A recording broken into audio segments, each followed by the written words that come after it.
नमस्ते वॉरियर्स। सबसे पहले तहे दिल से आप सभी का धन्यवाद। आपने हमारे पिछले talk to be heard video पर अपने एएस से जुड़े अनुभव, अपनी गलतियां सभी वॉरियर्स के साथ शेयर की। धन्यवाद। आज हम देखेंगे आपके कमेंट्स, आपके अनुभव डिस्कस करेंगे और फिर एएस को जीतने की स्ट्रैटेजी डिसाइड करेंगे। तो आज का वीडियो पूरा देखिए। पहले देखेंगे आपके कमेंट्स, आपके अनुभव, उनके ऊपर थोड़ा सोचेंगे, बात करेंगे और उसके बाद एंकीलोजिंग स्पॉन्डिलाइटिस को जीतने की स्ट्रैटेजी डिस्कस करेंगे। चलिए देखते हैं। टॉक टू बी हर्ड के पिछले वीडियो में आपके बहुत सारे कमेंट्स आए। आपका दर्द, आपकी तकलीफ, आपके अनुभव सुनकर मैं भी काफ़ी उदास हो गया। कुछ-कुछ कमेंट्स तो ऐसे थे कि मैं उनको रिप्लाई तक नहीं कर पाया। उन्हीं में से कुछ कमेंट्स आज हम देखते हैं और आपके अनुभव, आपके स्टोरीज से सीख कर, समझ कर ये देखते हैं कि आगे हम बेस्ट क्या कर सकते हैं। मधोबी मंडल का कमेंट है, सर मैं 20 साल से एएस से सफ़र कर रहा हूँ, मैं बहुत टेंशन में हूँ, पेन बहुत है। हसनैन अंसारी का कमेंट है, मुझे नहीं लगता कोई मेडिसिन अब एएस को ठीक कर पाएगा, आई एम वेरी डिसअपॉइंटेड। अर्का मुखर्जी का कमेंट है, मैं अर्का कोलकाता से हूँ, मुझे एएस 2014 से है। एएस ने मेरी ज़िंदगी बर्बाद कर दी है। मैंने मेरा जॉब एरिक्सन में लूज़ कर दिया है। आज मेरी उम्र 30 है और मेरे पास कोई जॉब नहीं है एंकिलोजिंग स्पॉन्डिलाइटिस की वजह से।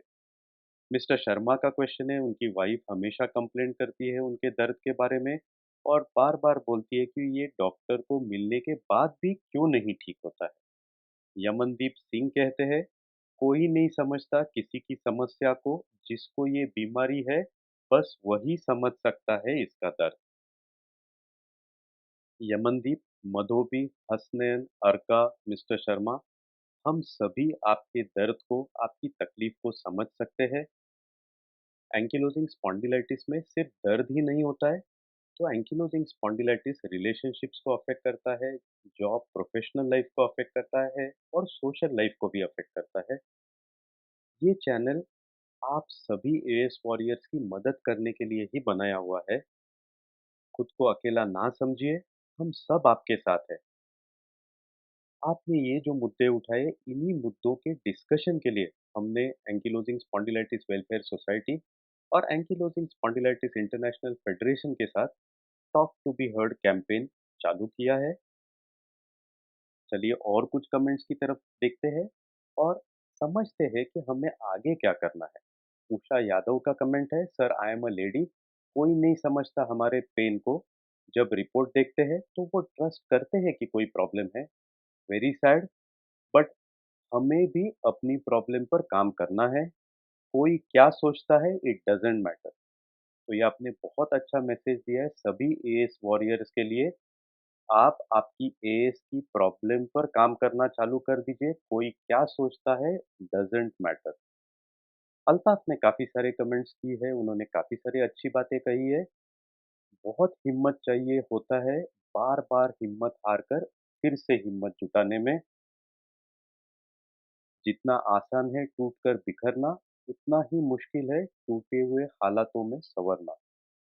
टूट कर तो सभी बिखरते हैं, चलो हम मुश्किल काम करते हैं। तो सभी वॉरियर्स के लिए चलो अब हम मुश्किल काम करते हैं, एएस को हराते हैं। उन्होंने और भी एक अच्छी बात कही है, हमारी चाल धीमी हो सकती है ज़िंदगी में सक्सेस पाने में, बाकी लोगों की तुलना में, बट हमें रुकना नहीं चाहिए, ज़रूर हमें रुकना नहीं है एएस वॉरियर्स।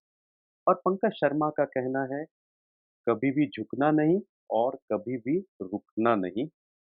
हरे राम ठाकुर का भी कमेंट है, सर आपकी वीडियो से लड़ने की उम्मीद जगा दी है, थैंक यू।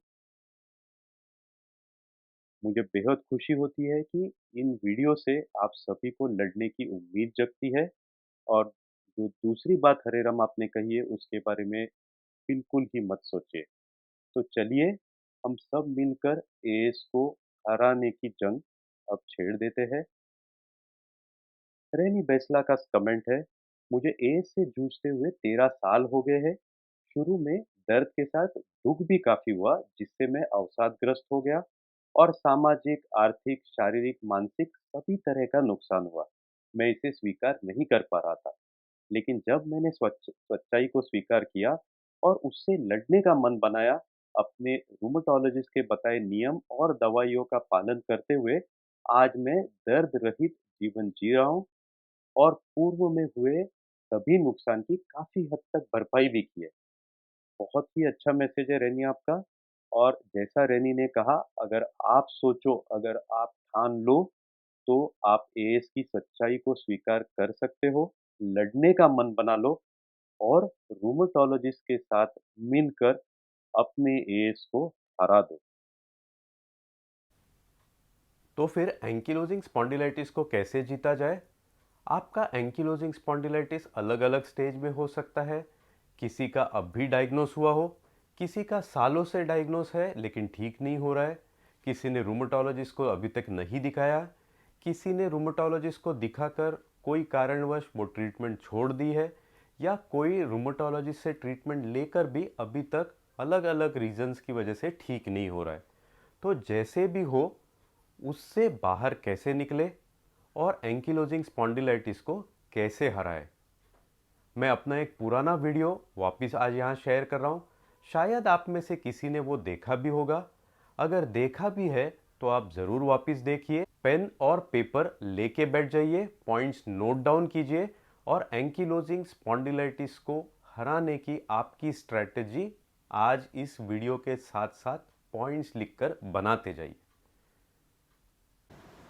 अगर हमको एंकिलोजिंग स्पॉन्डिलाइटिस को जीतना है तो एक सिस्टमैटिक एक्शन प्लान बनाना होगा, जिसके जिसको फॉलो करके हम लोग इसको जीत सकते हैं। तो देखते हैं ये एक्शन प्लान क्या है।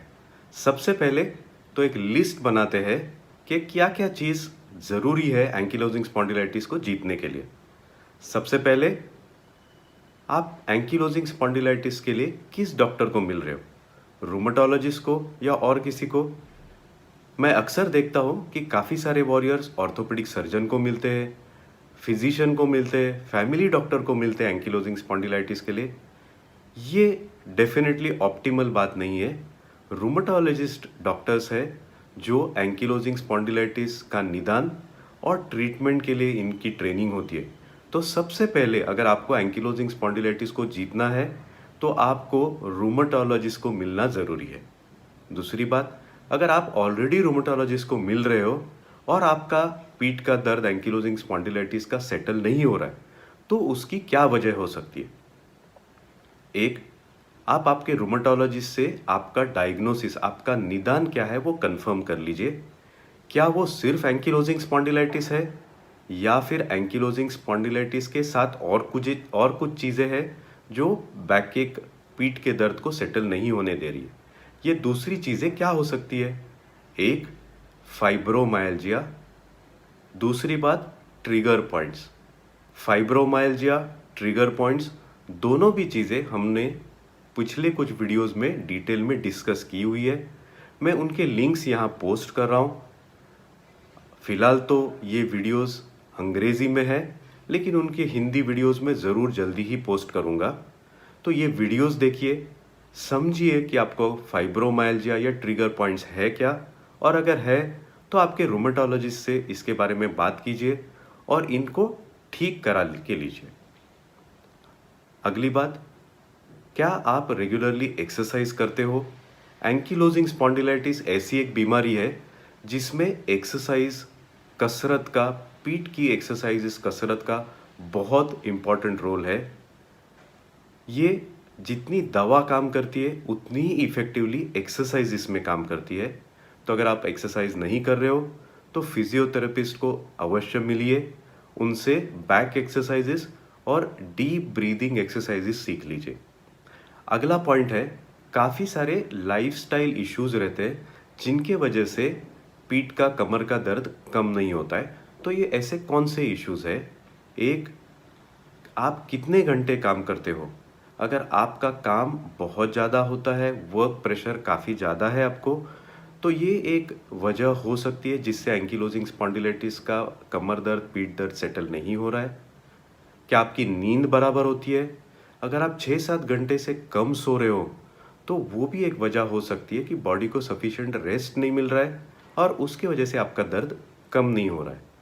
स्ट्रेस, टेंशन, स्ट्रेस कोई पर्सनल रीज़न हो या प्रोफेशनल रीज़न हो या तो फिर एंकिलोजिंग स्पॉन्डिलाइटिस ही बहुत ज़्यादा स्ट्रेस कर रहा है आपके दिमाग में, तो इसके वजह से भी दर्द कम होने में दिक्कत हो सकती है। सेंसिटिव नेचर, एंग्शियस नेचर, थोड़ी सी कुछ बात हो गई, टेंशन हो गया, थोड़ा सा कुछ हो गया, बहुत एंग्जाइटी हो गई, ये भी एक रीज़न है जो काफ़ी लोग को लगता है इससे फ़र्क नहीं पड़ता है, लेकिन ये डेफिनेटली एक वजह है जिसकी वजह से एंकिलोजिंग स्पॉन्डिलाइटिस कम नहीं होता है। अब ये सब पॉइंट्स देखने के बाद इस लिस्ट को आप देख लीजिए, इसमें से क्या क्या है उसको डेफिनेटली सुधारिए। अगला पॉइंट, क्या आपको आपके मेडिसिन्स के बारे में पता है?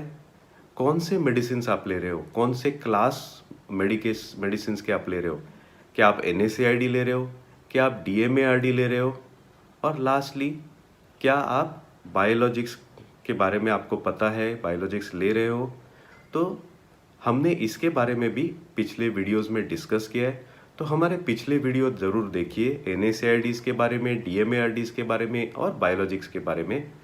अगर पहले मैंने जो पॉइंट्स बोले आज वो सभी आपके ठीक है, आपको मेडिसिन आपके मालूम है और फिर भी एंकिलोजिंग स्पॉन्डिलाइटिस ठीक नहीं हो रहा है, तो आपके रूमेटोलॉजिस्ट से बायोलॉजिक्स के बारे में ज़रूर बात कीजिए।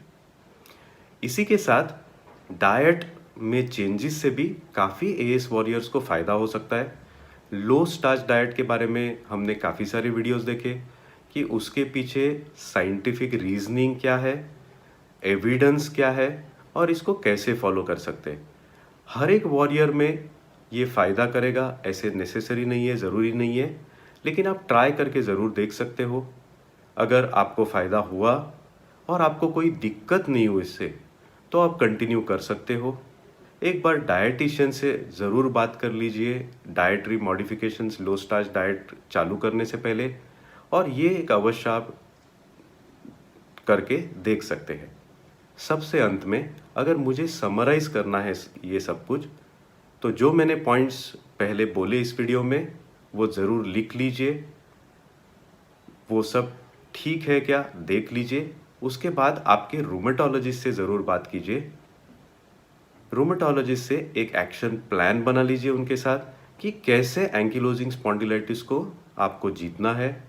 टारगेट सेट कीजिए, टारगेट अचीव करने के लिए क्या क्या करना पड़ेगा वो देख लीजिए। गोली बराबर लेनी है, स्ट्रेस नहीं लेना है, नींद बराबर रखनी है, एक्सरसाइज रेगुलर करना है। तो ये टारगेट के लिए जो जो लगेगा वो डिसाइड कर लीजिए, फॉलो कर लीजिए, और आपके रूमेटोलॉजिस्ट को इस जर्नी में एंकिलोजिंग स्पॉन्डिलाइटिस के ऊपर जीत पाने में या रेमिशन में जाने में आपका पार्टनर बना के काम कीजिए। धन्यवाद दोस्तों, आज हमसे जुड़ने के लिए।